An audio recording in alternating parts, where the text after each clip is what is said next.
el desarrollo filogenético de nuestro sistema nervioso central, con su división anatómica en dos hemisferios con capacidades funcionales propias, se puede considerar como la manifestación de la sabiduría biológica.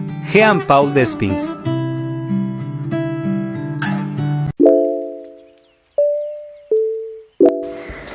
Muy buenas tardes, licenciado. Nosotros somos el grupo número 1 y hoy le estaremos hablando sobre el sistema nervioso central.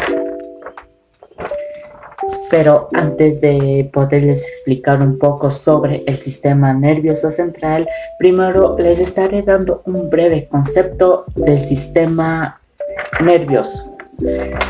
El sistema nervioso transmite señales entre el cerebro y el resto del cuerpo, incluidos los órganos internos, ¿no?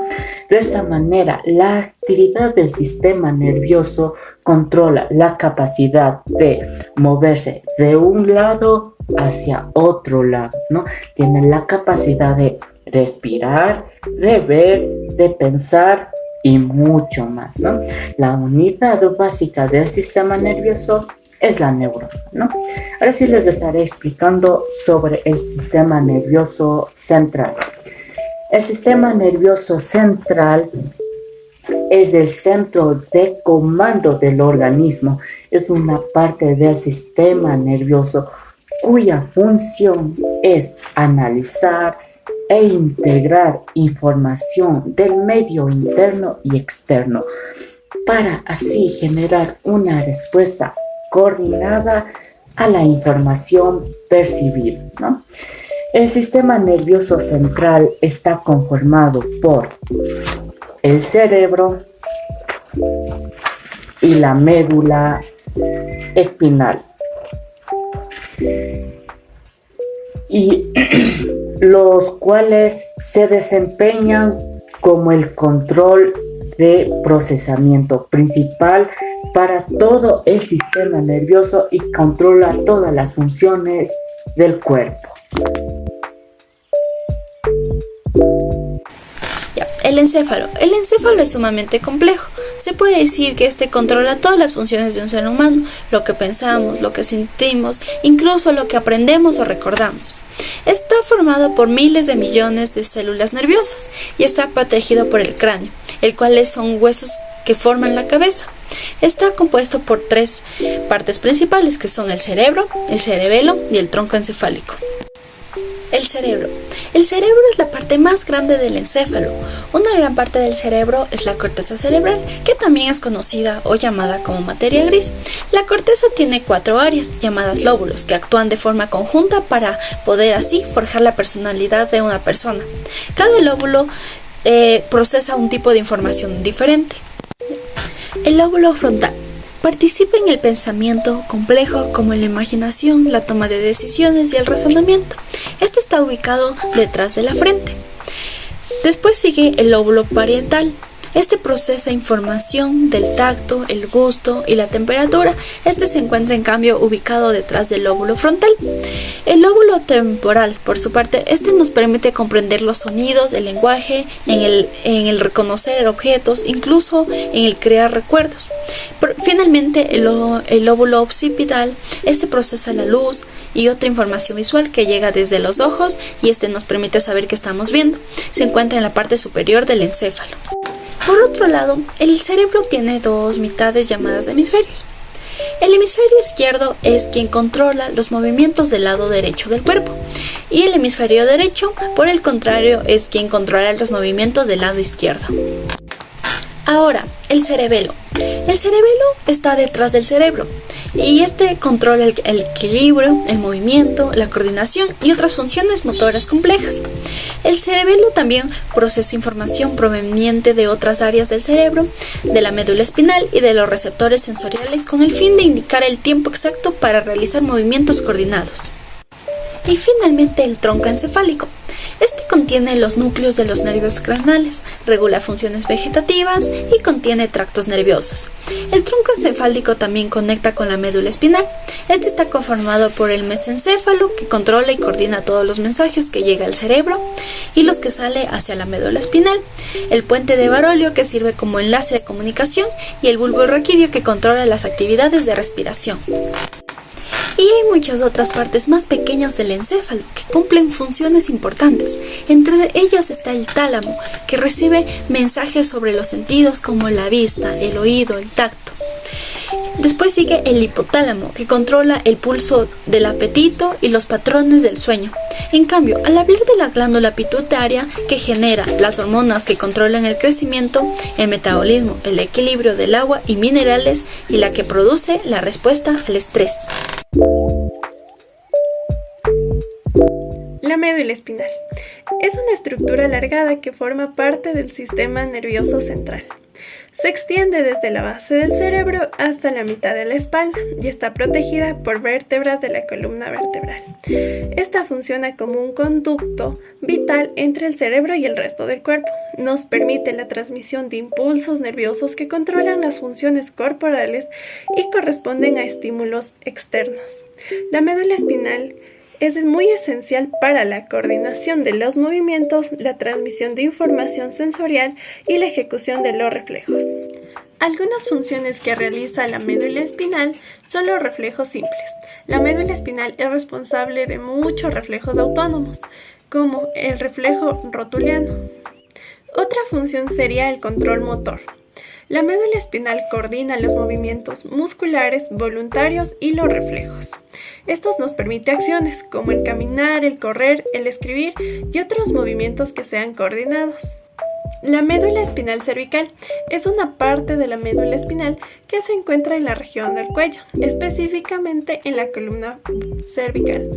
Esta consta de 7 vértebras enumeradas desde el C1 hasta el C7, y la médula espinal cervical se extiende a lo largo de toda esta sección.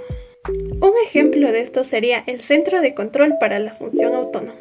La médula espinal cervical también contiene centros de control autónomo que regulan funciones autónomas del cuerpo. Un ejemplo de esto sería la cardíaca, la respiración y la presión arterial. A continuación, la médula espinal torácica. Es la parte de la médula espinal que se encuentra en la región de la columna vertebral, también conocida como columna torácica. La columna torácica consta de vértebras enumeradas desde el T1 hasta el T12. Una función que cumple sería la inervación. Un ejemplo de la función que cumple sería la inervación de la parte superior del tronco y la región abdominal. La médula espinal torácica da origen a las raíces nerviosas que forman nervios torácicos, las cuales intervienen en los músculos y en la piel de la parte superior del tronco y de la región abdominal. La médula espinal lumbar es la parte de la médula espinal que se encuentra en la región de la columna vertebral. Esta también es conocida como columna lumbar. La columna lumbar consta de 5 vértebras enumeradas desde el L1 hasta el L5. Una de las funciones de esta sería la intervención de las extremidades inferiores, la cual transmite señales nerviosas hacia y desde las extremidades inferiores, en este caso serían las piernas y los pies. La columna espinal sacra es la parte de la médula espinal que se encuentra en la región de la columna sacra. También consta con 5 vértebras fusionadas enumeradas desde el S1 hasta el S5. Control de funciones autónomas. Al igual que en las otras partes de la médula espinal, la región sacra también contiene centros de funciones autónomas que éstas regulan la función intestinal y la función urinaria. El sistema nervioso central es importante ya que regula y controla las funciones corporales. También controla actividades como el pensamiento, el movimiento, la percepción. Además, el sistema nervioso central está compuesto por el cerebro y la médula espinal, ya que estas son esenciales porque permiten procesar información sensorial y dar respuestas adecuadas a estímulos externos, contribuyendo así a la homeostasis y el funcionamiento integral del organismo. Enfermedades que causan al sistema nervioso central. Voy a hablar de las enfermedades más importantes, que son el Alzheimer, Esta es una enfermedad que causa entre las personas mayores de 65 años y produce un trastorno cerebral que destruye la memoria y la capacidad de pensar. Algunos síntomas son el delirio, la dificultad para comprender o incluso se llegan a olvidar de alguna conversación que lo tuvieron recientemente. La epilepsia. Esta es una enfermedad provocada por un desequilibrio en la actividad eléctrica de las neuronas en algún lugar del cerebro, que puede ocurrirse durante un derrame cerebral, y esta hace que provoque constantemente las convulsiones.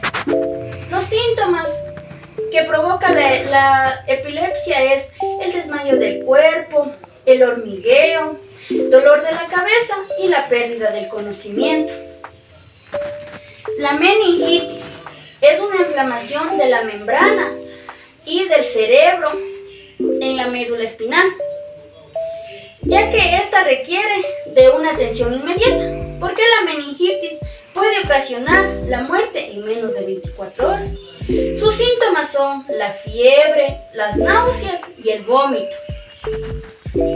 Las infecciones del sistema nervioso central, estas son transmitidas por algunos virus, hongos o microorganismos, ya que estos afectan directamente hacia el cerebro. Sus síntomas son la irritabilidad, el rechazo de la comida o incluso pueden llegar a darse las convulsiones constantemente. Los tumores cerebrales. Estos generalmente se provocan cuando hay un problema en el sistema inmunológico o en la división celular. Se puede decir que hay tumores no cancerígenos y tumores malignos. Algunos síntomas es el dolor de la cabeza, la visión borrosa o incluso llegan a perder el habla. Accidentes cerebrovasculares. Esto provoca cuando un vaso sanguíneo se llega a bloquear por la trombosis o incluso se llegan a romper. En ese momento causa una filtración de la sangre hacia todo el cerebro y comienza el cerebro con la pérdida del oxígeno. Algunos síntomas es problemas al caminar y problemas al hablar, y también la mala circulación de la sangre.